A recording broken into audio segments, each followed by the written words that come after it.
राधे राधे, गणपति बप्पा मोरया। आप सभी को गणेश चतुर्थी की हार्दिक शुभकामनाएं। अगर आप गणेश चतुर्थी का व्रत रख रहे हैं तो ये बहुत ज़रूरी है कि आपको अपनी सेहत का भी पूरा ध्यान रखना चाहिए। तो आज इस वीडियो में हम जानेंगे कि गणेश उत्सव के व्रत में आपको क्या खाना चाहिए और क्या नहीं खाना चाहिए। तो आइए जानते हैं। प्रथम पूज्य गणेश जी को चतुर्थी बेहद पसंद है। गणेश जी ने माता चतुर्थी को वरदान देते हुए कहा था कि जो भी चतुर्थी के दिन मेरा व्रत करेगा उनकी सभी मनोकामनाएं पूरी होंगी। इस दिन व्रत रखने से व्यक्ति को माँ लक्ष्मी जी का आशीर्वाद प्राप्त होता है और यह व्रत दो तरीकों से रखा जाता है, निराहार और फलाहार। तो फलाहार व्रत में हमें क्या खाना चाहिए और क्या नहीं, आइए जान लेते हैं। व्रत वाले दिन सुबह जल्दी उठकर नहाएं और स्वच्छ कपड़े पहने। हो सके तो इस दिन लाल, पीले या हरे रंग के वस्त्र पहने, क्योंकि भगवान गणेश जी को ये रंग बेहद प्रिय हैं। जब गणेश जी की पूजा करें तो साफ कपड़े पहनकर आसन पर बैठें और गणेश जी का पूजन करें। उन्हें लड्डू और मोदक का भोग लगाएं। साथ ही भगवान गणेश जी को दुर्वा बेहद प्रिय है तो उन्हें दुर्वा अवश्य अर्पित करें और हरे मूंग से बनी हुई कोई रेसिपी उन्हें अर्पित करें, जैसे कि हरे मूंग का हलवा उन्हें अर्पित करें और लाल रंग के फूल जैसे कि गुड़हल और गुलाब के फूल उन्हें आप अर्पित कर सकते हैं। शाम के समय में गणेश चतुर्थी की व्रत कथा का श्रवण करना चाहिए। गणेश जी की आरती करनी चाहिए। आरती के बाद ओम गणपति नमः या फिर ओम गणेशाय नमः मंत्र का 108 बार जाप करें। इस दिन यदि संभव हो तो गरीबों को दान करें, यह बहुत शुभ माना जाता है। पूजन करते समय इस बात का बहुत ध्यान रखना चाहिए कि गणेश जी को तुलसी नहीं चढ़ानी चाहिए। गणेश चतुर्थी का उत्सव देश भर में धूमधाम और हर्षोल्लास के साथ मनाया जाता है।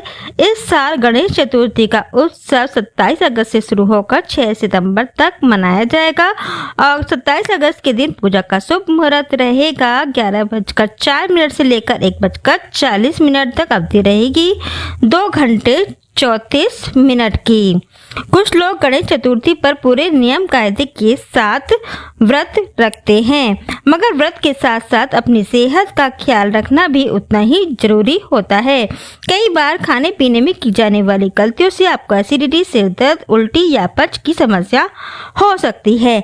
ऐसे में अगर आप गणेश चतुर्थी का व्रत रख रहे हैं तो ये बहुत जरूरी है कि अपनी सेहत का पूरा ख्याल रखें।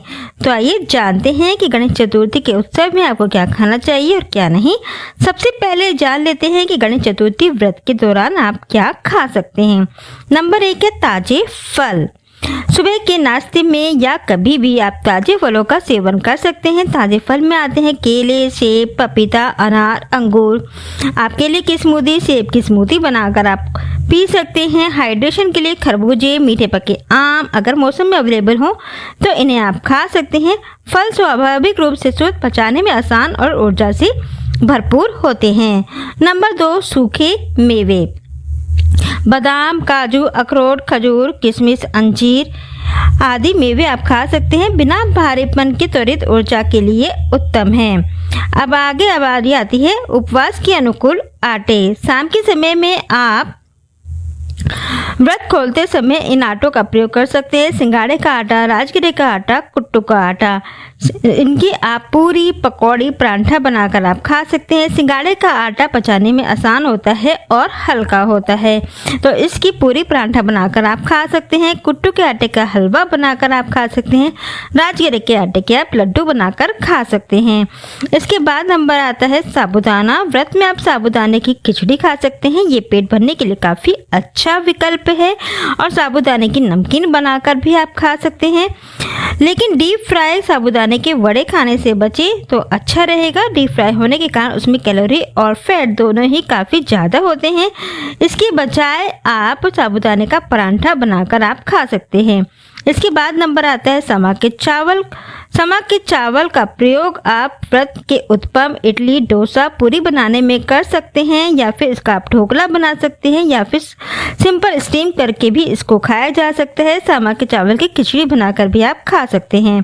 अब बारी आती है मसालों की। तो मसालों में आपको सात्विक मसालों का प्रयोग करना चाहिए, जैसे जीरा, काली मिर्च, सेंधा नमक और लौंग, दालचीनी, इलायची, जायफल, सूखे अनार के बीज, हरी मिर्च, नींबू, अजवाइन, हरा धनिया, पुदीना आदि का प्रयोग आप कर सकते हैं, लेकिन ये ध्यान रखना है कि साधारण नमक का प्रयोग आपको नहीं करना है। इसके बारी आती है सब्जियों की। तो सब्जियों में उबले हुए आलू का प्रयोग आप आलू की टिक्की, आलू की चाट बनाने में आप कर सकते हैं। और शाम के समय व्रत खोलते समय आपको उबले हुए आलू का प्रयोग अवश्य करना चाहिए, क्योंकि ये पचाने में आसान होता है। लौकी और कद्दू की खट्टी मीठी सब्जी, शाम के समय में लौकी और कद्दू की सब्जी हल्की होती है, तो उसको व्रत खोलते समय अवश्य खाना चाहिए। लौकी का हलवा, लौकी की खीर बनाकर आप खा सकते हैं। लौकी की बर्फी भी आप बना सकते हैं। इसके बाद बारी आती है अरवी की सूखी सब्जी, दही अरवी बनाकर आप खा सकते हैं। और इसके बाद नंबर आता है शकरकंदी। तो शकरकंदी की चाट, शकरकंदी का हलवा बनाकर आप खा सकते हैं। इसके बाद बारी आती है डेयरी प्रोडक्ट की। तो दूध, दही, पनीर, घी, इनका प्रयोग आपको व्रत में अवश्य करना चाहिए। सुबह के समय में आप दूध का प्रयोग दूध की स्मूदी बनाने में आप कर सकते हैं, या दूध पीने से शरीर को एनर्जी मिलती है और पेट लंबे समय तक भरा रहता है। वहीं दही खाने से प्यास कम लगती है और शरीर हाइड्रेट रहता है और पेट भी हल्का रहता है। और शाम को व्रत खोलते समय आपको दही या छाछ का प्रयोग अवश्य करना चाहिए, जिससे आपको एसिडिटी की समस्या नहीं होगी।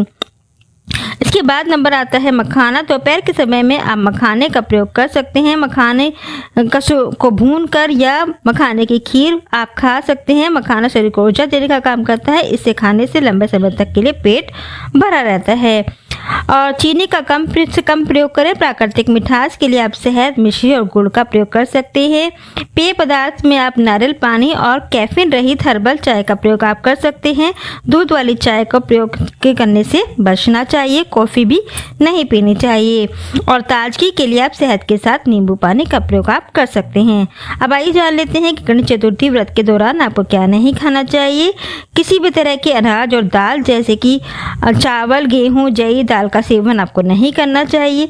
प्याज और लहसुन का सेवन आपको नहीं करना चाहिए। कटहल का सेवन आपको नहीं करना चाहिए, इससे भगवान गणेश नाराज हो जाते हैं। अगला नंबर आता है तुलसी। गणेश चतुर्थी के व्रत में तुलसी का प्रयोग भी नहीं करना चाहिए। तुलसी ना तो भगवान गणेश जी को चढ़ाई जाती है और ना ही इसका सेवन किया जाता है।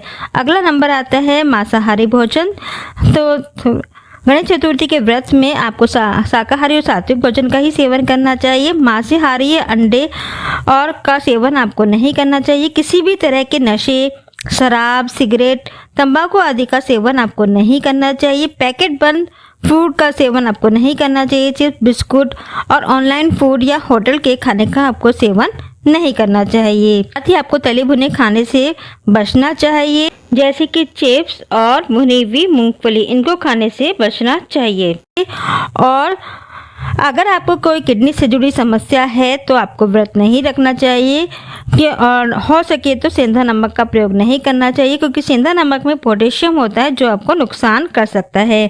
या अगर आपको कोई बीमारी है, शुगर, ब्लड प्रेशर, तो आपको समय समय पर कुछ ना कुछ अवश्य ही खाते रहना चाहिए। उपवास के दौरान आप ऊर्जावान कैसे रख सकते हैं? खूब सारा पानी पिएं और नारियल पानी पिएं। एक बार भारी भोजन करने के बजाय थोड़े थोड़े अंतराल पर थोड़ा थोड़ा भोजन करते रहें। फलों, डेयरी और उपवास के आटों का मिश्रण शामिल करें। जब भी संभव हो आराम करें। उपवास कोई प्रतिस्पर्धा नहीं है। उपवास को खोलते समय अत्यधिक भोजन करने से बचें। तो यह थी जानकारी कि गणेश चतुर्थी के व्रत में आपको क्या खाना चाहिए और क्या नहीं खाना चाहिए। तो इन बातों का ध्यान रखें। भगवान गणेश जी की कृपा आप पर बनी रहेगी। जय गणेश देवा।